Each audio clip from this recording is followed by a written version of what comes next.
रहा है के W of water at two different temperature is, ठीक है, 25 डिग्री सेल्सियस दे रखा, 50 डिग्री सेल्सियस दे रखा, 1.08 इंटू 10⁻⁻14, 5.74 इंटू 10⁻⁻14, मतलब के डब्ल्यू का वैल्यू इंक्रीज कर गया है। इंक्रीज करना भी चाहिए क्योंकि वाटर का dissociation is an endothermic process. Temperature बढ़ाएंगे तो डिसोसिएशन कांस्टेंट बढ़ेगा, मतलब के डब्ल्यू भी लास्टली बढ़ना है। Assuming that delta H of any reaction is independent of temperature, अच्छा जी, calculate the enthalpy of neutralization of strong acid and strong, अरे भाई सही, ये सवाल कहाँ से पूछ दिया अभी तक को। चलो कोई बात नहीं। डेल्टा एच का जो वैल्यू है वो टेम्परेचर से इंडिपेंडेंट है। Calculate the enthalpy of neutralization. आप ऐसा सोच के देखो, H2O को जब हम लोग डिसोसिएट करते हैं तो क्या बनता है, H प्लस और OH माइनस। इसको उल्टा कर लेते हैं, H plus plus OH minus. बचपन में अगर याद करो तो इसी को हम लोग न्यूट्रलाइजेशन रिएक्शन बोलते थे। भले हम लोग ये बोलते थे कि स्ट्रॉन्ग एसिड का रिएक्शन स्ट्रॉन्ग बेस के साथ कराएंगे तो न्यूट्रलाइजेशन होगा, बट एक्चुअल में H प्लस और OH माइनस का रिएक्शन न्यूट्रलाइजेशन कहलाता है। स्ट्रॉन्ग एसिड और स्ट्रॉन्ग बेस बोलते क्यों थे, ये थर्मोडायनेमिक्स में हम लोग को समझ में आएगा। सो ओवरऑल न्यूट्रलाइजेशन का ही पार्ट है। तो अगर आपको ये डेल्टा एच पता हो, तो जैसे किसी रिएक्शन में अगर मान लो हीट दे रहे हैं तो साइन मान लो प्लस ले ले रहे हैं, तो जब हीट निकालेंगे तो साइन क्या हो जाएगा, माइनस।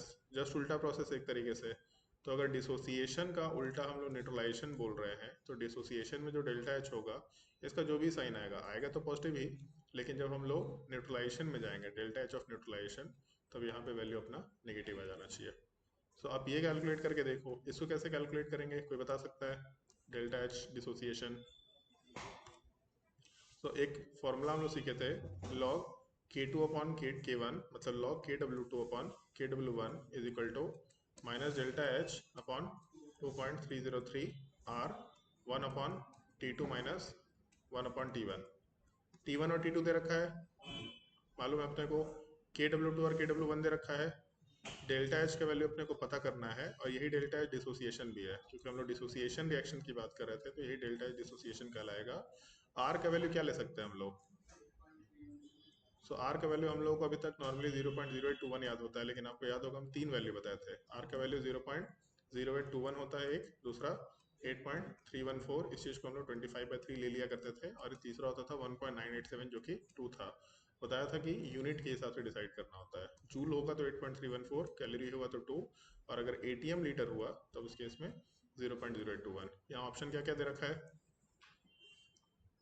ऑप्शन में क्या दे रखा है, जूल। कौन सा यूनिट लेना चाहिए अपने को, 8.314।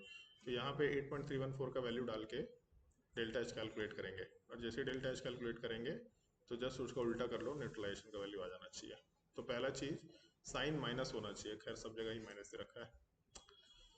ठीक है, कैलकुलेशन करिए। कैलकुलेशन तो हम नहीं करेंगे, चलो कर लेते हैं। बट यार पता है, बड़ा खतरनाक वैल्यू है। 51 के बाद 59 है, 62 है, 67 है, एक बहुत बड़ा गैप नहीं है, तो बड़ा मेहनत हो जाएगा। तुम लोग कैलकुलेशन करो, हम नहीं करेंगे, इतना मेहनत नहीं करेंगे। अरे सेम ही क्वेश्चन है यार। समझ आ गया क्वेश्चन, सबको समझ आया कैसे सॉल्व करना है, एक बार ट्राई कर लेना। क्वेश्चन नंबर 1 के बाद which statement relationship is correct, ठीक है। pH of 0.1 molar HNO3, 0.1 molar HCl, 0.1 molar HI are not equal. HNO3 strong acid है, HCl भी स्ट्रॉन्ग एसिड है, HI भी स्ट्रॉन्ग एसिड है। एक पॉइंट याद है, आपको एक वर्ड बताया था कभी, बोला भी था कि इसका क्या पर्पस है, ज़्यादा समझ नहीं आता है, बस यही होता है कि वाटर के प्रेजेंस में सारे strong acid equal behaviour show करते हैं या फिर इक्वल स्ट्रेंथ शो करते हैं। वैसे एच आई का स्ट्रेंथ ज़्यादा होता है एज कम्पेयर टू HNO3, लेकिन वाटर में डालने पे 0.1 मोलर एच आई उतना ही H प्लस देगा जितना 0.1 मोलर HCl देगा, उतना ही 0.1 मोलर HNO3 देगा। तो तीनों की तरफ से जो pH आएगा 1 ही के बराबर निकल के आएगा। This is called as levelling effect. Water basically सबको धरातल पे ले आता है, एक ही बराबरी पे लेके आ जाता है। अगर स्ट्रॉन्ग एसिड हुआ तो भी सब एक बराबर पे है। सो बेसिकली हम लोग पहले वाले ऑप्शन को करेक्ट नहीं बोल सकते, नॉट इक्वल बोला है, सो पहला ऑप्शन नहीं होगा। दूसरा pH is equal to minus log of H plus concentration है।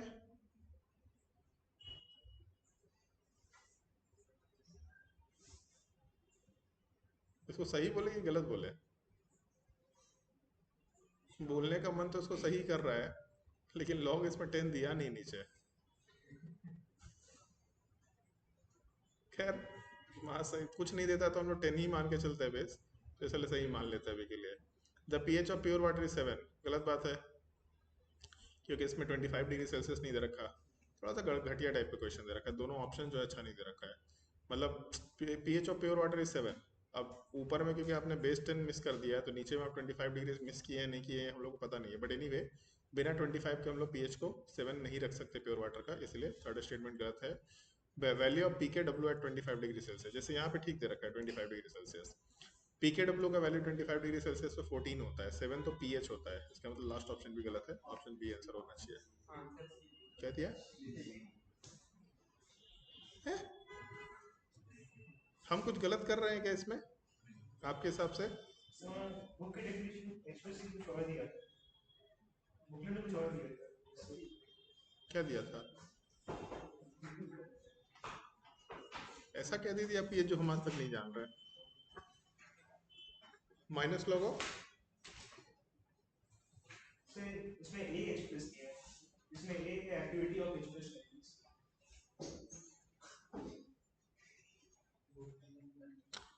केमिकल इक्विलिब्रियम याद है हम लोग नहीं, केमिकल इक्विलिब्रियम में नहीं पढ़ पाएंगे, थर्मोडायनामिक्स में पढ़ेंगे। ये आप लोग कभी सुना है ऐसा बचपन में लॉग के टाइम पे कि लॉग के अंदर हम लोग कभी भी ऐसा सब्सटेंस नहीं डाल सकते, ऐसा वैल्यू नहीं डाल सकते जो यूनिट वाला हो, हमेशा लॉग के अंदर जो इनपुट डालते हो यूनिटलेस होना चाहिए। तो H प्लस का जो वैल्यू है, ये अगर से सही से देखा जाए तो number of moles per unit volume के टर्म में है, तो यूनिटलेस तो नहीं है। तो नॉर्मली हम लोग इसको करते क्या है कि इसको 1 मोलर की यूनिट से डिवाइड कर देते हैं, और इसी चीज़ को हम लोग एक्टिविटी ऑफ H प्लस बोला करते हैं। बट बै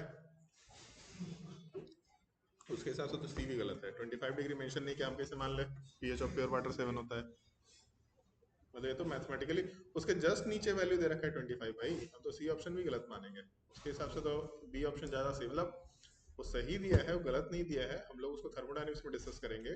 जैसे हम लोग एक्टिव मास की जब बात करते हैं तो वहाँ पे जैसे हम लोग लिखते थे के पी, दूसरा के सी, तो वैसे ही के बी सी होता था, और इसी चीज़ को हम लोग एक्टिविटी के टर्म में भी लिखा करते थे, के नॉट बी सी या के नॉट पी। सो हम लोग यहाँ एक्टिविटी वाले पार्ट को लेके चलते थे, क्योंकि लॉग के अंदर आप कभी भी लॉग के अंदर कभी भी आप डायमेंशन वाले सब्सटेंस को नहीं डाल सकते या वैल्यू को नहीं डाल सकते, हमेशा आपको यूनिटलेस वैल्यू डालना है। तो हम लोग इसको यूनिटलेस बनाने के लिए क्या करें, तो ऐसा लिख लेते हैं activity of H plus is equal to concentration of H plus by 1 molar. अब मान लो ऊपर भी number of moles per unit volume है, नीचे भी number of moles per unit volume, तो कैंसिल आउट हो जाएगा, तो केवल मैग्नीट्यूड बच जाएगा। लेकिन हम लोग थर्मोडायनेमिक्स में सीखेंगे इस चीज़ को, तो इसीलिए अच्छा सवाल नहीं है, पहले ही बोल दिया था दोनों ऑप्शन घटिया टाइप का, छोड़ सकते हैं इस क्वेश्चन को। क्वेश्चन नंबर 2 के बाद question number 3, at what molar concentration of HCl will its aqueous solution have an H plus to which equal contribution comes from HCl and H2O?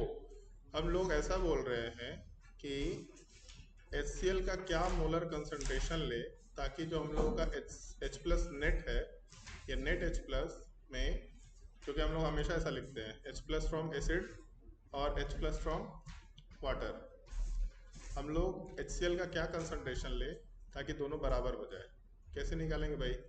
तो ये तो कॉमन एंड इफेक्ट से निकालना पड़ेगा, सवाल तो सबको ठीक दिख रहा है एनी हाउ।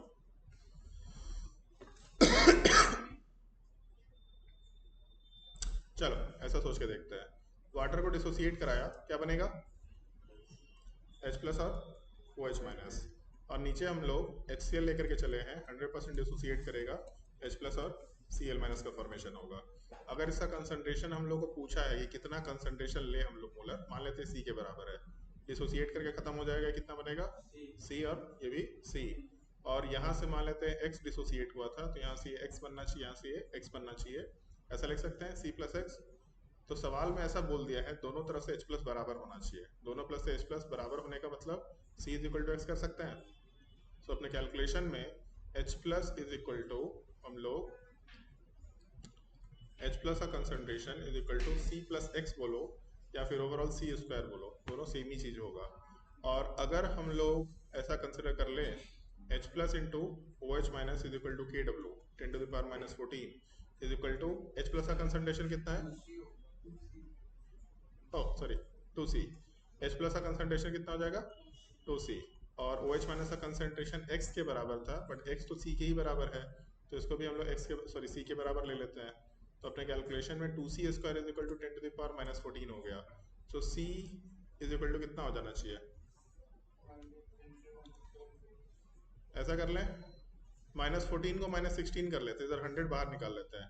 अगर 100 बाहर निकालेंगे 100/2 हो जाएगा 50, root under 50 into 10 to the power -8 होना चाहिए। ऐसा कुछ वैल्यू है?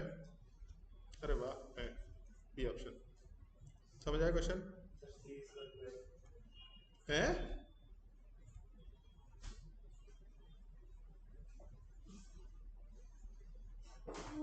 इसका हिंदी में मतलब समझाओ।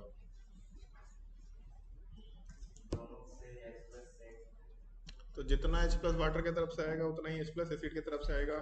वाटर की तरफ से H प्लस कितना आ रहा है? ठीक, और एसिड की तरफ से H प्लस कितना आ रहा है? लेकिन दोनों इज सेम, जब बतिया इज सेम तो C is equal to X। ठीक, समझ आ गया क्वेश्चन? क्वेश्चन नंबर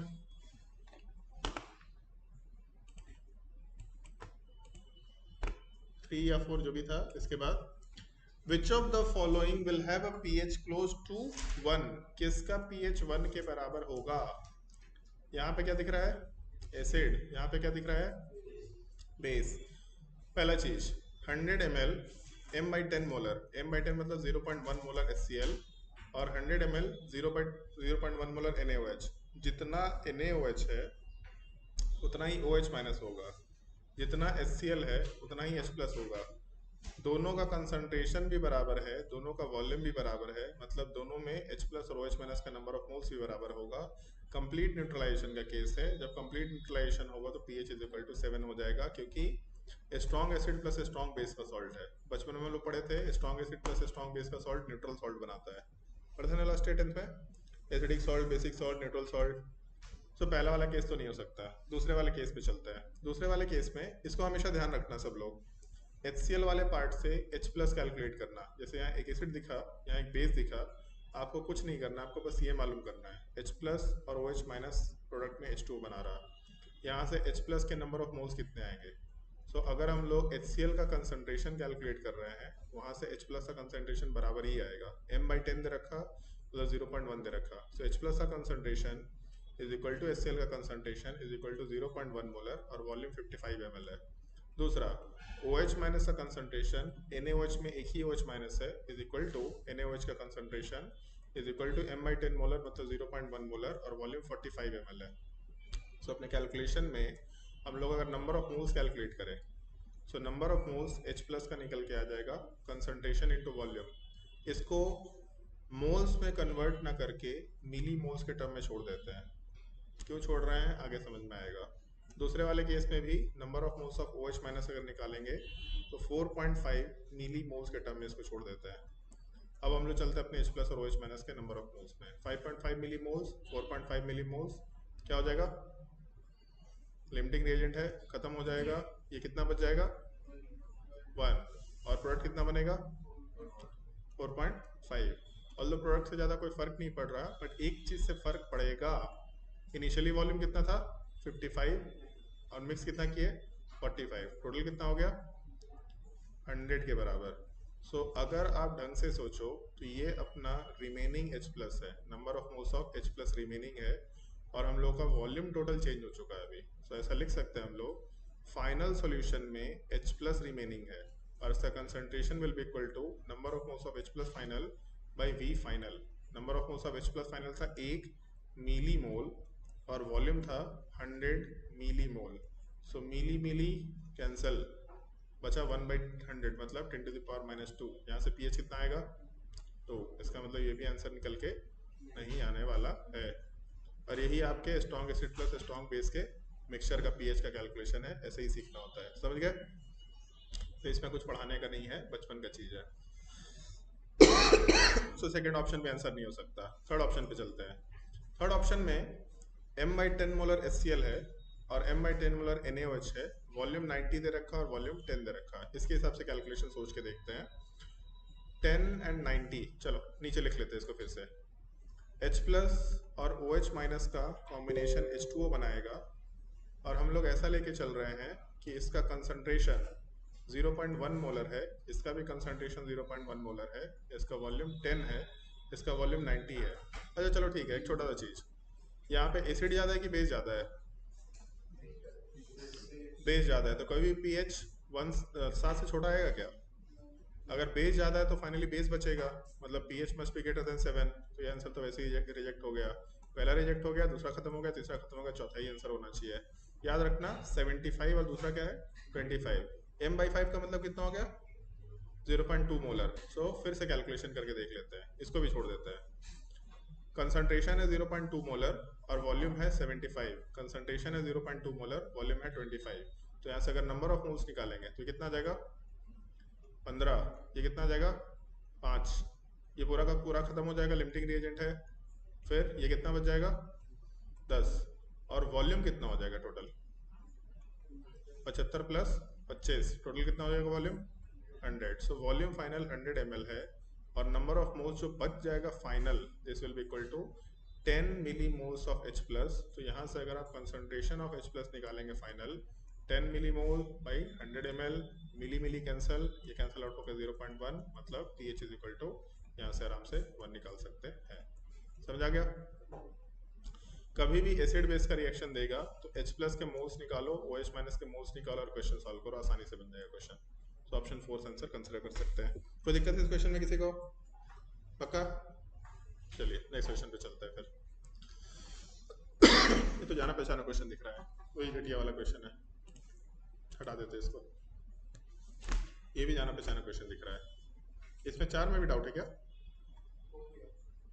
नहीं, वो 3 नंबर 4 नंबर, अच्छा 4 वाला भी तो अभी हो ही चुका है, चलो हटा देते हैं। और बताओ भाई, और कहाँ तकलीफ है? ये क्वेश्चन थोड़ा नया टाइप का दिख रहा है। Question number, determine degree of dissociation of 0.05 molar NH3 in a solution of pH is equal to 11। Acid है कि बेस है? बेस है, और वैसे भी हमको नहीं पता एसिड है कि बेस है। pH कितना है 11, इसका मतलब क्या होगा बेस। वैसे अमोनिया बेस ही होता है, पता है अपने को। सो हम लोग ऐसा कर सकते हैं क्या, pH मालूम है 11, लेकिन बेस का pH तो कभी निकाल नहीं सकते। बेस का क्या निकाल सकते हैं POH। So pH plus POH is equal to 14 होता था, कितना हो जाएगा यहाँ से POH 3। और स्ट्रॉन्ग बेस है कि वीक बेस है? स्ट्रॉन्ग बेस है कि वीक बेस है? ऐसा तो कहीं दिया नहीं है, तो स्ट्रॉन्ग भी मान सकते हैं, वीक भी मान सकते हैं, पागल लोग सब। डिग्री ऑफ डिसोसिएशन दिया हुआ है, जब भी डिग्री ऑफ डिसोसिएशन देगा इसका मतलब है कि कंप्लीट डिसोसिएशन नहीं हुआ है। अगर कंप्लीट डिसोसिएशन नहीं हुआ है इसका मतलब पार्शियल डिसोसिएशन है। पार्शियल डिसोसिएशन वीक इलेक्ट्रोलाइट का निशानी होता है। सो क्या हो गया यहाँ पे वीक, और हम लोगों का फॉर्मूला था POH is equal to half PKB minus log C, ऐसा कुछ लेते थे। एक ये ऑप्शन हो सकता है, बट ये थोड़ा सा लंबा हमको दिख रहा है। रादर हम लोग ये भी कर सकते हैं कि जब हम लोग का बेस को वाटर में डालेंगे हम लोग, तो प्रोडक्ट में NH4OH बनता था, तो साथ ही साथ OH माइनस बनता था। यहाँ से C कंसंट्रेशन लेके चल रहे हैं, बचेगा C into 1 minus alpha, product में आएगा C अल्फा। सो जैसे H plus is equal to C alpha होता था, वैसे ही OH minus is equal to भी C अल्फा होता था। सो OH माइनस का concentration is equal to C alpha. C कितना दे रखा है क्वेश्चन में 0.05, मतलब 5 into 10 to the power minus 2 into alpha is equal to POH अगर 3 है तो यहाँ से OH माइनस कितना आ जाएगा 10 टू द पावर माइनस 3। तो this is equal to 10 to the power minus 3, ये कैंसिल आउट हुआ, -1 बचा, बाकी अल्फा इज इक्वल टू कितना आ जाएगा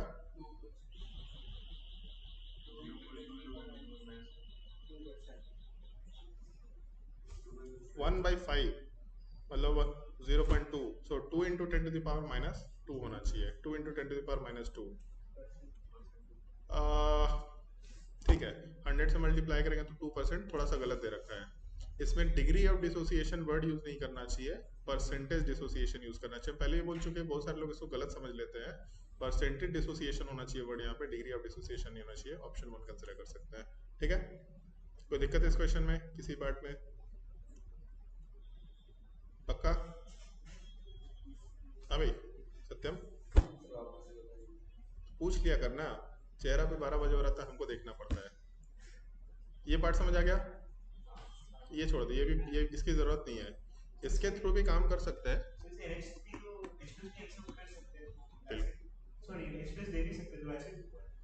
हाँ दे दो, हाँ सही बात है, लेकिन यहाँ पे पीएच कितना दे रखा है? तो 11 किस तरह के सब्सटेंस की निशानी है? बेस की निशानी है। अमोनिया इज अ बेस, लेकिन आप लोगों को एक कंसेप्ट बता चुके हैं हम, ब्रॉन्स्टेड कंसेप्ट। ब्रॉन्स्टेड कंसेप्ट में कोई भी चीज एसिड और कोई भी चीज बेस नहीं होता, सब रिलेटिव है। किसके रिस्पेक्ट में ये बेस है? हम लोग का पूरा सिस्टम वाटर के रिस्पेक्ट में चल रहा है, तो वाटर के रिस्पेक्ट में अमोनिया बेस कहलाएगा। But in general ammonia H+ lose भी कर सकता है, तो किसी दूसरे सब्सटेंस के रिस्पेक्ट में अमोनिया एसिड भी हो सकता है, समझे? सो वाटर के रिस्पेक्ट में बेस है, वाटर के रिस्पेक्ट में कार्बोक्सिलिक एसिड एसिड है, लेकिन HCl के रिस्पेक्ट में कार्बोक्सिलिक एसिड बेस है, समझे? इनफैक्ट 10th क्लास में एक रिएक्शन जाना पहचाना होगा आप लोगों का, अगर आप HCl का रिएक्शन इसके साथ कराएंगे, क्या बनेगा प्रोडक्ट? ये भी था और ये भी था, NaHCO3 था ना 10th क्लास में? क्या बनेगा product? NaCl plus H2O plus CO2 था, ओवरऑल देखा जाए तो H2CO3 है, समझे? ये रिएक्शन इसीलिए हो पा रहा है क्योंकि HCl स्ट्रॉन्गर एसिड है और H2O वीकर एसिड है, अदरवाइज रिएक्शन नहीं हो सकता। आप इसको इस तरीके से समझो, स्ट्रॉन्गर एसिड का मतलब ज़्यादा रिएक्टिव, बोलने का सेंस बोल सकते हैं। स्ट्रॉन्ग का मतलब क्या? रिएक्टिव। रिएक्टिव का मतलब ज़्यादा स्टेबल कि लेस स्टेबल? जितना ज़्यादा रिएक्टिव उतना लेस स्टेबल। और वीक का मतलब, वीकर एसिड का मतलब हम लोग लेस रिएक्टिव बोल सकते हैं। लेस रिएक्टिव का मतलब ज़्यादा स्टेबल। कोई भी रिएक्शन हमेशा लो स्टेबिलिटी से हाई स्टेबिलिटी की तरफ बढ़ना चाहता है, तभी हम लोग ये भी रिएक्शन पढ़े थे बचपन में, zinc plus copper sulphate product में क्या बनाता है? Zinc sulphate plus copper. क्यों होता है रिएक्शन? कि copper is a less reactive metal as compare to zinc, तो यहाँ पे ज़्यादा रिएक्टिव मेटल है, मतलब स्ट्रॉन्ग मेटल है, और यहाँ पे वीक मेटल है। तो स्ट्रॉन्ग मेटल अगर रिएक्शन करा के वीक मेटल में कन्वर्ट हो रहा होगा तो रिएक्शन हो जाएगा। तो HCl भी एसिड है, H2CO3 भी एसिड है, लेकिन HCl के रिस्पेक्ट में H2CO3 बेस के जैसा बिहेव कर सकता है। तो सब रिलेटिव कंसेप्ट है, अनलेस क्या अरेनियस कंसेप्ट की बात कर रहे हैं। अरेनियस कंसेप्ट एब्सोल्यूट कंसेप्ट है कि नहीं भाई, हम एक बाउंड्री डिसाइड कर लेंगे 7 वाटर, वाटर के रिस्पेक्ट में जो एसिड है वो एसिड है, वाटर के रिस्पेक्ट में जो बेस है वो बेस है, सिंपल। सॉरी, वाटर के रिस्पेक्ट में जो एसिड है वो एसिड है, वाटर के रिस्पेक्ट में जो बेस है वो बेस है, सिंपल सा मैथ्स है। इनफैक्ट एक छोटा सा बेंचमार्क है, हम लोग ये बोल रहे हैं कि HCl स्ट्रॉन्ग एसिड है, ठीक है, HNO3 स्ट्रॉन्ग एसिड है, ये भी ठीक है, H2SO4 स्ट्रॉन्ग एसिड है। कैसे डिसाइड करिए कौन सा एसिड स्ट्रॉन्ग है कौन सा वीक है? इसका क्या बेंचमार्क है? कहाँ पे जाके बाउंड्री फिक्स हो रहा है? सो एक्चुअल में एक कंसिडरेशन है, जो भी एसिड H3O+ से ज़्यादा एसिडिक होंगे उनको हम लोग स्ट्रॉन्ग एसिड बोला करते हैं। सो बेसिकली आप ऐसा समझ लो, अगर कोई भी एसिड का Ka मतलब डिसोसिएशन कांस्टेंट हाइयर होगा with respect to dissociation constant of H3O+, तो फिर हम लोग HA वाले पार्ट को स्ट्रॉन्ग एसिड के कैटेगराइजेशन में डाल सकते हैं। ये बोलने का एक बेंचमार्क बना दिया गया है, जो भी एसिड H3O+ से ज़्यादा एसिडिक होंगे those are considered as strong acid. अच्छा, H3O+ का Ka कैसे निकाल सकते हैं? तो शायद लास्ट क्लास में कैलकुलेशन दिया था आप लोगों के ग्रुप में क्वेश्चन। अरे लड़का, चेहरा देख के पता चल गया कि याद ही नहीं आ रहा है। इतना मार मारेंगे ना तुम लोगों को, सब बुकराती छूट जाएगा तुम लोगों का। अरे कहाँ गया बे? अरे टैब ही गायब हो गया नीचे का सारा।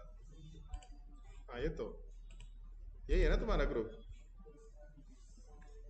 इसी में हुआ ना कहीं मैसेज मेरा, ये तो देखिए, pKa of H2O plus pKa of H3O plus. बोला था ना कि क्लास में भेज देंगे आप लोगों के ग्रुप में एक दो क्वेश्चन। घटिया लोग सब चिल मार के पूरा बैठा हुआ है। नेक्स्ट क्लास में कैलकुलेट करके आना, नहीं तो कत्लेआम करेंगे तुम लोग। अब चलो ध्यान दो। हाँ क्या बोल रहे थे हम लोग? भाई हम लोगों का कोई भी एसिड अगर H3O प्लस से ज़्यादा एसिडिक है तो उसको स्ट्रॉन्ग एसिड बोलेंगे। कोई भी बेस अगर OH माइनस से ज़्यादा बेसिक है तो उसको हम लोग स्ट्रॉन्ग बेस बोला करेंगे। और बाकी कभी भी कोई सब्सटेंस वाटर के रिस्पेक्ट में अगर स्ट्रॉन्गर बेस हुआ तो उसको बेस बोल दिया करेंगे, एटलीस्ट फिजिकल केमिस्ट्री में। ऑर्गेनिक केमिस्ट्री में कोई भी बेस कोई भी एसिड नहीं होगा। नॉर्मली ऑर्गेनिक केमिस्ट्री में जो लोन पेयर एक्सेप्ट कर सकता है उसको एसिड बोलेंगे, जो लोन पेयर डोनेट कर सकता है उसको बेस बोलेंगे, जो H प्लस एक्सेप्ट कर सकता है उसको एसिड बोलेंगे, जो H प्लस डोनेट कर सकता है उसको बेस बोलेंगे। मतलब ऐसा भी हो सकता है कि ऑर्गेनिक में इसका एसिडिक स्ट्रेंथ कंपेयर करने बोलते हैं, और ऐसा भी हो सकता है कि ऑर्गेनिक में इसी का बेसिक स्ट्रेंथ भी कंपेयर करने बोलते हैं। और ये बड़ा मजेदार चीज हो जाएगा। क्वेश्चन नंबर 1 में एसिडिक स्ट्रेंथ बोल दिया अमोनिया, क्वेश्चन नंबर 2 में बेसिक स्ट्रेंथ बोल दिया, तो आदमी परेशान हो जाएगा क्या चल रहा है। बट एनीवे जस्ट उल्टा ऑर्डर होगा, अगर एसिडिक स्ट्रेंथ ज्यादा है तो बेसिक स्ट्रेंथ नॉर्मली कम होना चाहिए। क्वेश्चन समझ में आ गया? अच्छा नहीं, क्वेश्चन नहीं समझ में आता है इसको, यहाँ तक का पार्ट समझ आ गया? ठीक है। अमोनिया को दो तरीके से लिख सकते हैं हम लोग। एक तो ये ऑप्शन कि आप NH4OH कंसिडर कर लीजिए, NH4OH डिसोसिएट करके NH4 प्लस और OH माइनस बनाएगा। या फिर आप ऐसा भी लिख सकते हैं कि NH3 का रिएक्शन अगर वाटर के साथ होगा तो यहाँ से OH माइनस हटा लो, अच्छा सॉरी NH4OH लिख दिया है, NH4 plus plus OH minus लिखेंगे। समझे? आप चाहे तो इसको कंबाइन कर लो, कंबाइन करेंगे तो क्या बनेगा, NH4OH बन जाएगा, ऐसा लिखना है। टोटल हाइड्रोजन कितना हो गया 5, टोटल ऑक्सीजन कितना हो गया 1, टोटल नाइट्रोजन 1। देखो तो फॉर्मूला उतना ही निकल के आएगा। NH3 को जब वाटर में डालेंगे तो NH4OH बनेगा, जहाँ से NH4 प्लस और OH माइनस बन सकता है। अगर हम लोग केवल यहाँ के हिसाब से डिग्री ऑफ डिसोसिएशन के टर्म में बात करें, इसको भूल जाओ, ये रहने का ही नहीं है। जब डिग्री ऑफ डिसोसिएशन में C कंसंट्रेशन था, कितना बच जाएगा प्रोडक्ट में इक्विलिब्रियम पे, C into 1 minus alpha, OH minus कितना बनेगा C अल्फा। OH माइनस का concentration is equal to C alpha है, और क्योंकि हम लोग का pH 11 के बराबर है तो POH 3 के बराबर होगा, वहां से OH माइनस का concentration 10 to the power minus 3 है। अब क्वेश्चन में C का वैल्यू दिया हुआ है, ये C पता है, अल्फा निकालना है अपने को, तो C alpha is equal to 10 to the power minus 3 निकल जाएगा अल्फा। बस क्वेश्चन में डिग्री ऑफ डिसोसिएशन पूछा है लेकिन परसेंटेज दे रखा है, थोड़ा सा एरर है, वो हम लोग को पहले डिस्कशन हो चुका है। और कोई डाउट? कौन सा क्वेश्चन? हाँ 18, पीकेबी फॉर फ्लोराइड आयन, ठीक है, F माइनस का पीकेबी दे रखा है 25 डिग्री सेल्सियस पे 10.83, बहुत बढ़िया। The ionisation constant of hydrofluoric acid in water at this temperature, का है pKa of hydrofluoric acid plus pKb of fluoride ion is equal to pKw at room temperature, कितना होता है 14, ये दे रखा है 10.83, तो ये कितना हो जाना चाहिए 3.17।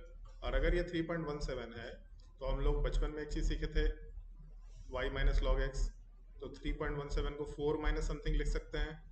4 माइनस कितना लिख सकते हैं, क्या 0.83, और 0.85 हम लोग के log 7 का वैल्यू होता था, तो log 7 से थोड़ा सा छोटा होना चाहिए, 6.9 6.75 आ जाएगा आंसर। समझे? इसलिए मैं आप लोग को बोल रहा है कि हमको एनर्जी इक्विलिब्रियम में कैलकुलेशन करने की जरूरत, 95% क्वेश्चन हम बिना पेन चलावे सॉल्व कर देंगे, इसमें वो क्या पेन चलाना है, तो दिमाग में कैलकुलेशन कर लेंगे। और इसीलिए आप लोग को 4 वैल्यू बता रखा है कि ऑब्जेक्टिव क्वेश्चन वैसे ही सॉल्व हो जाएगा, आपको कभी भी log table anti log table नहीं चाहिए। क्वेश्चन नंबर 18 के बाद क्वेश्चन नंबर 13 घूमेगा भाई, ये हाँ घूम जाएगा, अरे यार हाँ चलो भाई आते हैं हम लोग इस क्वेश्चन पे। क्वेश्चन नंबर 13 में the dissociation constant of acetic acid at a given temperature is 1.69 into 10 to the power minus 5. The degree of dissociation is 0.01 molar acetic acid in the presence of 0.01 molar HCl. A strong acid के presence में weak acid का degree of dissociation पूछा है, इसका मतलब इसका सवाल है कॉमन आयन इफेक्ट का। किसका डाउट है? इतने लोगों का डाउट है, जब हम तो पहचाने वो क्वेश्चन ऐसे टेढ़ा था। तो हाँ भाई ऐसा लिख ले, HA के टर्म में लिख लेते हैं हम लोग, पूरा एसिटिक एसिड का फॉर्मूला नहीं लिखते हैं, बहुत मेहनत हो जाएगा। H प्लस और A माइनस में डिसोसिएट करेगा। 0.1 मोलर दे रखा, चलो ठीक है 0.01 लिख लेते हैं अभी के लिए। यहाँ से मान लेते हैं कि x पार्ट डिसोसिएट करेगा, वैसे तो डिग्री ऑफ डिसोसिएशन दिया है तो डिग्री ऑफ डिसोसिएशन के टर्म में भी लिख सकते हैं हम लोग, c इंटू 1 माइनस अल्फा, ये कितना बनेगा c अल्फा, और ये कितना बनेगा c अल्फा। और HCl दे रखा है 0.01 मोलर के बराबर, तो यहाँ से HCl जब डिसोसिएट करेगा पूरा 100% डिसोसिएट करेगा 0.01 मोलर, इसको 10 टू द पावर माइनस 2 कर लेते हैं, तो यहाँ पे H प्लस बनेगा 10 टू द पावर माइनस 2 और Cl माइनस बनेगा 10 टू द पावर माइनस 2। तो H प्लस का total concentration 10 to the power minus 2 के बराबर हो जाएगा। नीचे लिखने का हैबिट डाल लो, क्योंकि अगर दोनों जगह इक्विलिब्रियम हुआ तो हैबिट रहना चाहिए, इसलिए हम हमेशा लिखा करते हैं। लिखे के इसको लिखे बिना भी काम चल जाएगा, लेकिन हैबिट का पार्ट होना चाहिए, वरना छूट गया तो बाई चांस कुछ गलती ना हो जाए। सो इसमें बोला है the dissociation constant is 1.69 into 10 to the power minus 5, मतलब जो K का वैल्यू है 1.69 into 10 to the power minus 5 है। यार क्वेश्चन सॉल्व किया हुआ है, जाना पहचाना लग रहा है वैल्यू, कल ही तो 13 का स्क्वायर टाइप से 1.3 का स्क्वायर कहीं पे आया था किसी क्वेश्चन में, मालूम नहीं, चलो ध्यान दो। सो अपने कैलकुलेशन में हम लोग K का value is equal to H plus into A minus divided by HA कर सकते हैं। सो अपने एक्सप्रेशन में 10 to the power minus 2 plus C alpha into C alpha divided by C into 1 minus alpha, C into 1 minus alpha लेके चल रहे हैं। ये C तो ऐसे भी कैंसिल आउट हो जाएगा। अब सवाल ये है कि हम लोग बाकी बचे हुए पार्ट को नेग्लेक्ट कर सकते हैं क्या? तो एक चीज बताइए, बस एक छोटा सा चीज, यहाँ पे अल्फा का वैल्यू कितना आना चाहिए root under K by C के हिसाब से? 1.69 into 10 to the power minus 5 divided by 10 to the power minus 2, ये कैंसिल आउट होगा तो यहाँ पे आएगा माइनस 3 आ जाना चाहिए। और 1.69 को हम लोग इसका अंडर रूट ले भी पाएंगे क्या? 10 टू द पावर माइनस 3 का अंडर रूट नहीं ले पाएंगे, चलो ठीक है कोई बात नहीं। तो ऐसा कर लेते हैं 1.3 और into 10 to the power minus 1 divided by root under 10, तो अपने कैलकुलेशन में 0.13 रूट अंडर 10 कितना होगा अप्रोक्सीमेटली 3.14। इसको अगर डिवाइड करेंगे 0.13 को डिवाइडेड बाई, तो अपना वैल्यू हो जाना चाहिए 0.4 के अराउंड, 4 को तो नहीं, सॉरी 0.04 के अराउंड, 0.04 को तो नेग्लेक्ट नहीं कर सकते यार, ठीक ठीक वैल्यू है। क्वाड्रेटिक सॉल्व करना पड़ेगा, इतना मेहनत कराएगा।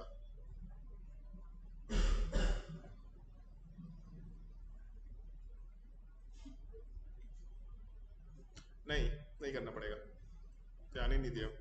हाँ भी ध्यान दो सब लोग, अच्छा क्वेश्चन है। अगर हम लोग बिना कॉमन आयन इफेक्ट के अल्फा कैलकुलेट करते हैं root under K by C के हिसाब से, तो अपना वैल्यू इतना आ रहा है अप्रोक्सीमेटली, लेकिन कॉमन आयन इफेक्ट होने की वजह से ये बढ़ेगा या घटेगा, सेम रहेगा, क्या होगा? कॉमन आयन इफेक्ट होने के बाद अल्फा का वैल्यू बढ़ेगा कि घटेगा कि सेम रहेगा? घटेगा, मतलब अपना वैल्यू 0.04 नेग्लिजिबल नहीं था, लेकिन इससे वैल्यू अगर घट गया, और क्योंकि H प्लस का वैल्यू सिग्निफिकेंट है, अगर ये घट गया इसका मतलब फिर हम लोग इसको नेग्लिजिबल कर सकते हैं। अगर इसको नेग्लिजिबल कर सकते हैं इसका मतलब एक चीज तो आसान हो गया, क्या आसान हो गया? ये कितना हो जाएगा 1, और क्या आसान हो गया? इसको नेग्लेक्ट कर सकते हैं क्या? किया जा सकता है क्या? बोलना पे जल्दी, अरे गधा लोग। C का वैल्यू कितना है 10 to the power minus 2, alpha का वैल्यू कितना आ रहा है 0.04, उससे भी छोटा आ रहा है, तो मान लो 0.01 आ रहा है 10 टू द पावर माइनस 2, इसको इसमें ऐड करने का कोई फायदा है क्या? तो इसको भी नेग्लेक्ट कर सकते हैं, क्या बच गया 10 टू द पावर माइनस 2। तो अपने कैलकुलेशन में overall K 1.69 into 10 to the power minus 5 is equal to, ये नेग्लेक्ट हो गया 10 to the power minus 2 into alpha निकल के आ रहा माइनस 3 आएगा। सवाल क्या दिया है इसमें, परसेंटेज दिया, क्या दिया है? Option third 1.69 into 10 to the power minus 3, समझे? कितने लोगों को लगता है कि क्वेश्चन दोबारा सॉल्व करेंगे तो बन जाएगा? समझ में तो सबको आ गया होगा, लेकिन बन जाएगा दोबारा, ये मैटर करता है। जैसे अगर उसको 0.04 ऐड ऐसे कि ऊपर का दो ऑप्शन निकले, हाँ नेग्लेक्ट तो हो जाएगा, बट मान लो कि अगर ऐसा वैल्यू नहीं दे रखा होता तब, मतलब ठीक है ये अच्छा अप्रोच है, लेकिन ये अप्रोच पता है कब के लिए है? जब आप एग्जामिनेशन के पेपर में बैठे हैं। अभी आप लर्निंग कर रहे हैं तो लर्निंग में आपको सही तरीका भी मालूम होना चाहिए। अभी आपको ऑब्जेक्टिव अप्रोच पे नहीं जाना है। ऑब्जेक्टिव अप्रोच से आप आंसर पहुंच जाइए, बट आपको साथ ही साथ सही अप्रोच का भी थोड़ा सा आइडिया लगना चाहिए कि हम एग्जैक्टली अगर सही से क्वेश्चन सॉल्व करें तब क्या होगा। अगर इसमें चारों ऑप्शन थोड़ा घटिया टाइप का दे दिया तब क्या करेंगे? तो फिर तो आपको पता ही नहीं क्वेश्चन कैसे सॉल्व होगा। समझ आ गया क्वेश्चन? इतना काम तो नहीं था। अप्रोक्सीमेशन समझ में आ गया क्या क्या लिए जा रहा है, कहीं कहीं कुछ कुछ कुछ कुछ इसको इग्नोर किया, इसको इग्नोर किया। आप लोगों को पहले भी हम ये चीज़ बोले हैं कि ये डिसीजन मेकिंग का पार्ट है कि अप्रोक्सीमेशन लेना चाहिए कि नहीं लेना चाहिए। हम ये सब क्वेश्चन पहले नहीं देखे हैं, लाइक बुकलेट नया है तो मेरे लिए भी नया क्वेश्चन है, लेकिन क्वेश्चन सॉल्व करने का पैटर्न बिल्कुल सिमिलर है। तो पहले मेरा वैल्यू 0.04 आया, फिर हम बोले यार नेग्लेक्ट नहीं कर सकते, फिर बोले नेग्लेक्ट नहीं कर सकते तो क्वाड्रेटिक इक्वेशन सॉल्व करना पड़ेगा। ये इतना भारी काम था कि फिर हम बोला कि नहीं फिर से देख लेते हैं। फिर याद है कि नेग्लेक्ट कर सकते हैं क्योंकि हम लोग एक चीज़ मिस कर दिए, कॉमन एन इफेक्ट भी था। सो इसको आप नेग्लेक्ट नहीं कर सकते थे, लेकिन कॉमन एन इफेक्ट होने पे एक श्योरिटी मिल गया कि यार वैल्यू इससे तो बहुत छोटा हो जाएगा, छोटा होकर के 0.01 छोड़ो और भी छोटा हो सकता है। इसका मतलब अब हम लोग वैल्यू निगलेक्ट कर सकते हैं। तो जैसे ही हम लोग अल्फा को निगलेक्ट करना शुरू किए तो ये मेरा ज़िंदगी आसान कर दिया। क्या आसान किया? तो पहला चीज़ ये 1 माइनस अल्फा 1 के बराबर हो गया, ये पहला चीज़। दूसरा, आप इस एडिशन वाले पार्ट को नेग्लेक्ट कर सकते हैं कि नहीं कर सकते, ये कैसे डिसाइड करें? तो c का वैल्यू 10 टू द पावर -2 है और अल्फा का वैल्यू हमको पता तो नहीं है। ओए डिस्टर्ब मत कर। अल्फा का वैल्यू पता तो नहीं है, लेकिन इतना पता है कि 0.04 से छोटा था। मान लेते हैं 0.01 भी है तो 10 टू द पावर -2 हो गया, मतलब यहाँ से वैल्यू 10 टू द पावर -4 आया। और ये हम लोग सीख चुके हैं कि 10 टू द पावर -2 में अगर आप 10 टू द पावर -4 ऐड करेंगे तो इसको आप आराम से नेग्लेक्ट कर सकते हैं। सो अपने कैलकुलेशन में यहाँ से ओवरऑल हम लोगों को 10 टू द पावर -2 मिल गया। ये वैल्यू हम लोगों को 1.69 इंटू 10 टू द पावर -3 मिल गया, सॉरी -5 मिल गया। ये कैंसिल आउट हो जाएगा, -3 आ जाएगा और c वैसे ही खत्म हो चुका था पहले। So alpha is equal to सीधा कैलकुलेशन आ गया। और एक्चुअल में बहुत स्ट्रेट फॉरवर्ड आंसर आ जाता है। कभी कभी हम लोगों को लगता है कि पता नहीं क्या कैलकुलेशन होगा, लेकिन आप इमेजिन भी नहीं कर सकते कि भाई 1.69 इंटू 10 टू द पावर -5 और आंसर कितना है 1.69 इंटू 10 टू द पावर -3, क्योंकि सारा वैल्यू तो अप्रोक्सीमेशन में हटा करके कैलकुलेशन आसान कर दिया है। तो इससे आसान कैलकुलेशन एक्चुअल में किसी चैप्टर में नहीं है, बट अप्रोक्सीमेशन लेने का पूरा सेगमेंट जो है ये आपके आईक्यू के ऊपर डिपेंड करता है या फिर आपके कितने सिचुएशन देखे हुए इसके ऊपर डिपेंड करता है। सिचुएशन देखते देखते धीरे धीरे आप यूज्ड टू हो जाएंगे, कोई दिक्कत नहीं है। आगे बढ़े, चलो क्वेश्चन नंबर अगले वाले पे चलते हैं। ये तो सेम ही दिख रहा है, सेम ही है ना? चलो ठीक है, इसके आगे वाले पे चलते हैं। अरे ये भी सेम है भाई।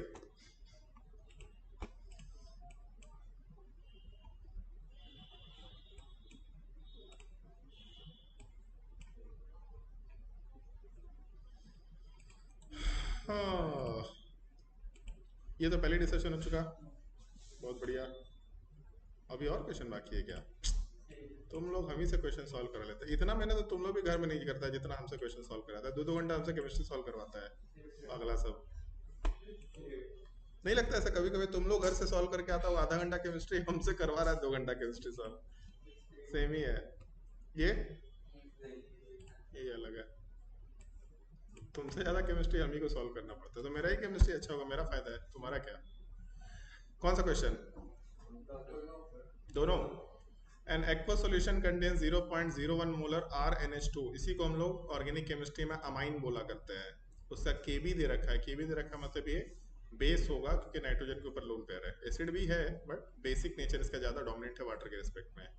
And aqua solution contains 0.01 molar weak base and 10 to the power -4 molar NaOH. The concentration OH minus is nearly, तो एक वीक बेस है और एक स्ट्रॉन्ग बेस है, तो weak base plus strong base का मिक्सचर कंसिडर कर सकते हैं हम लोग इसको। तो पहला तो आप लोगों को ये बताया था कि जैसे H प्लस का कंसंट्रेशन कैलकुलेट कर लो, वैसे ही यहाँ पे क्या करेंगे OH माइनस का कंसंट्रेशन। तो सबसे पहले हम लोग 10 टू द पावर -1 -2 और 2 इंटू 10 टू द पावर -6, सो अपना कंसंट्रेशन का वैल्यू दे रखा है RNH2 का 10 टू द पावर -2 और Kb का वैल्यू दे रखा है 2 इंटू 10 टू द पावर -6। पहले तो हम लोग OH माइनस का कंसंट्रेशन कैलकुलेट करके देखते हैं। तो OH माइनस का वैल्यू कितना आया था? उधर रूट अंडर H प्लस का वैल्यू C के A आया था, तो यहाँ क्या हो जाना चाहिए सी के पी। सो अपने कैलकुलेशन में 10 to the power -2 into 2 into 10 to the power -6 इसका रूट अंडर लेंगे। कितना आ जाना चाहिए value? √2 into 10 to the power -4 होना चाहिए। ये तो OH माइनस का कंसंट्रेशन तब है जब हम लोग कॉमन आयन इफेक्ट नहीं लेके चल रहे हैं, लेकिन जब आप इसमें स्ट्रॉन्ग बेस डालेंगे तो कॉमन आयन इफेक्ट होगा। अगर कॉमन आयन इफेक्ट होगा तो इसका मतलब क्या हो जाएगा? हम लोगों के H+ का वैल्यू डिक्रीज कर जाएगा। तो चलो ऐसा सोच लेते हैं अभी के लिए, OH माइनस का कंसंट्रेशन जो टोटल होगा ये OH माइनस फ्रॉम NaOH होना चाहिए plus OH minus from RNH2 होना चाहिए। ये पहला वाला पार्ट कितने के बराबर है? 10 टू द पावर -4 के बराबर। दूसरा वाला पार्ट अभी तो 1.414 इंटू 10 टू द पावर -4 है विदाउट कॉमन आयन इफेक्ट, लेकिन कॉमन आयन इफेक्ट के बाद ये और घट जाना चाहिए, इससे तो छोटा ही होगा। मतलब अपना जो आंसर है वो मैक्सिमम कितना हो सकता है? 2.414 इंटू 10 टू द पावर -4। ये तो हो ही नहीं सकता बिल्कुल भी। बाकी क्या ऑप्शन बच गया? 2 इंटू 10 टू द पावर -4 भी नहीं होगा, लेकिन हम लोगों को नहीं पता है कि कॉमन आयन इफेक्ट कितना आ रहा। तो इसमें कॉमन आयन इफेक्ट मेरे हिसाब से तो कैलकुलेशन करना चाहिए, लॉजिकली देखा जाए तो कॉमन आयन का कैलकुलेशन डेफिनेटली करना चाहिए। कैसे करें? ऐसा कर सकते हैं, RNH2 वाला पार्ट इसको आप चाहे तो दो तरीके से सोच लो। इसका H2O के साथ कॉम्बिनेशन कराया, RNH3+ बना दिया और साथ ही साथ OH माइनस, नहीं तो पहले ही सोच लो ये कंपाउंड वाटर के साथ कंबाइन करके RNH3OH का फॉर्मेशन करेगा। जैसे NH4OH बनता था वैसे ही ये भी बनेगा। अब हम लोग इसमें क्या करें? कंसंट्रेशन हम लोग को पता है 10 टू द पावर -2। यहाँ से हम लोग X पार्ट खत्म किए, यहाँ X बना और यहाँ भी X का फॉर्मेशन होगा। और NaOH दे रखा है 10 टू द पावर -4, ये पूरा खत्म होगा। OH माइनस कितना बनेगा? OH माइनस बन जाएगा 10 टू द पावर -4 और ये Na+ कितना बन जाएगा? 10 टू द पावर -4। और हम लोग कॉमन आयन इफेक्ट के बेसिस पे कॉम्बिनेशन की बात करते हैं। Kb था 2 into 10 to the power -6। So अपने कैलकुलेशन में Kb is equal to 2 into 10 to the power -6 is equal to, expression हम नहीं लिख रहे हैं, बेस का कंसंट्रेशन इंटू OH माइनस का concentration, X plus 10 to the power -4 के बराबर था। So X into 10 to the power -4 plus X divided by 10 to the power -2 minus X। अब यहाँ पे पहले भी हम लोग कैलकुलेशन देख चुके हैं कि X का वैल्यू 10 टू द पावर -4 के ऑर्डर में आ रहा और कॉमन आयन इफेक्ट में और छोटा हो जाएगा, तो इसको नेग्लेक्ट कर सकते हैं क्या? यहाँ एक अप्रोक्सीमेशन डाल सकते हैं। तो एक चीज़ तो पता चल गया कि जो नीचे वाला पार्ट है ये अप्रोक्सीमेटली 10 टू द पावर -2 होना है। ऊपर वाले पार्ट में अप्रोक्सीमेशन नहीं ले सकते क्योंकि ये भी 10 टू द पावर -4 के ऑर्डर में था, ये भी 10 टू द पावर -4 के ऑर्डर में है। इसको इधर मल्टीप्लाई कर लेते हैं और एक्सप्रेशन हो जाएगा x² इन plus 10 to the power -4x -2 into 10 to the power -8 is equal to 0। यहाँ से x कितना आना है? -10 to the power -4 plus minus को छोड़ देते हैं 10 टू द पावर -8 -4ac, मतलब 8 into 10 to the power -8। Overall यहाँ से हो जाएगा √9। √9 बाहर निकलेगा तो कितना आएगा? 3 के बराबर। 3 इंटू 10 टू द पावर -4, तो यहाँ से वैल्यू कितना हो गया? 2 into 10 to the power -4 divided by 2 cancel out होगा। 1 इंटू 10 टू द पावर -4 का वैल्यू आ रहा। सो होना चाहिए था शुरुआत में 1.414, लेकिन कितना निकल के आ रहा है? 1 इंटू 10 टू द पावर -4। और हम लोग के OH माइनस का नेट वैल्यू कितना है? 10 to the power -4 plus x के बराबर। सो यहाँ से वैल्यू कितना आ जाएगा? इसको ऐड करेंगे तो 2 इंटू 10 टू द पावर -4। यही हम लोग के OH माइनस का वैल्यू है। नियरली ऑप्शन 4th आंसर आ रहा है। इसलिए हम बोले कि इसमें अप्रोक्सीमेशन आप नहीं कर सकते। यहाँ ये मैक्सिमम वैल्यू है, ये तो डेफिनेटली गलत है, इससे तो कम होगा, लेकिन कम होकर कहाँ तक जा रहा है नहीं बता सकते। 1.414 जा रहा कि 2 जा रहा, यहाँ अप्रोक्सीमेशन करना थोड़ा सा गलत पार्ट हो जाएगा।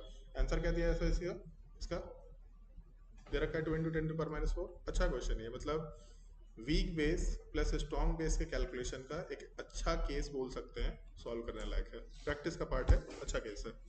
करवा रखा है आपको नोट्स कॉपी में इस तरह का केस, लेकिन आपको भी प्रैक्टिस करने के लिए अच्छा एक एग्जाम्पल है। क्वेश्चन नंबर 14 के बाद क्वेश्चन नंबर 15 में भी डाउट है? पक्का भाई यार छोड़ना। The pK of weak acid is 4.5, ठीक है भाई। द pH of an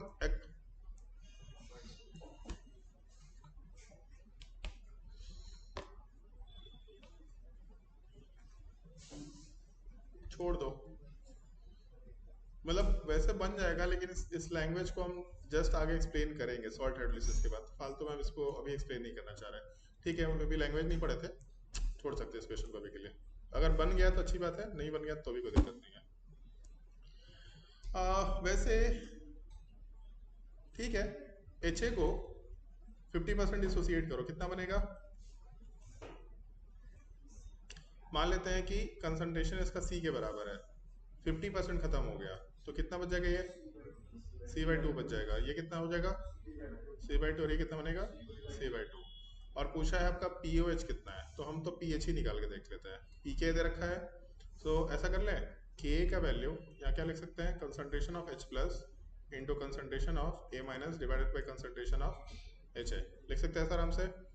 और pH निकालना है, तो चाहे तो H प्लस का वैल्यू निकाल लो, बट ऐसा भी किया जा सकता है ओवरऑल।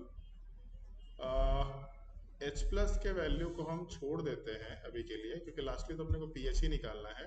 ऐसा कर लो, H plus is equal to K का वैल्यू हम लोग को पता है, नहीं पता है, चलो Ka into concentration of HA divided by concentration of A minus. HA का वैल्यू कितना है? C/2। A माइनस का वैल्यू कितना है? C/2। ये कैंसिल आउट हो जाएगा, तो H plus is equal to कितना आ गया? तो pH अगर लेंगे तो यहाँ पे क्या हो जाएगा? pK कितना? pK सो pK कितना हो जाएगा? 4.5। तो pH कितना हो जाएगा? 4.5। लेकिन सवाल क्या पूछा है? pOH कितना हो जाएगा? समझे? इस लैंग्वेज का क्या मतलब है कि हम लोग आगे सीख लेंगे, बट क्वेश्चन तो सॉल्व हो जाएगा, ऐसे नहीं क्वेश्चन सॉल्व नहीं हो सकता। ठीक है, और कोई डाउट? बस इतना ही था पक्का? चलो ठीक है। सो अगर इतना ही डाउट है तो हम लोग अपने अगले टॉपिक ऑफ डिस्कशन में चलते हैं, सॉल्ट हाइड्रोलिसिस। रिकॉर्डिंग एक बार ऑफ करके ऑन कर लेते हैं।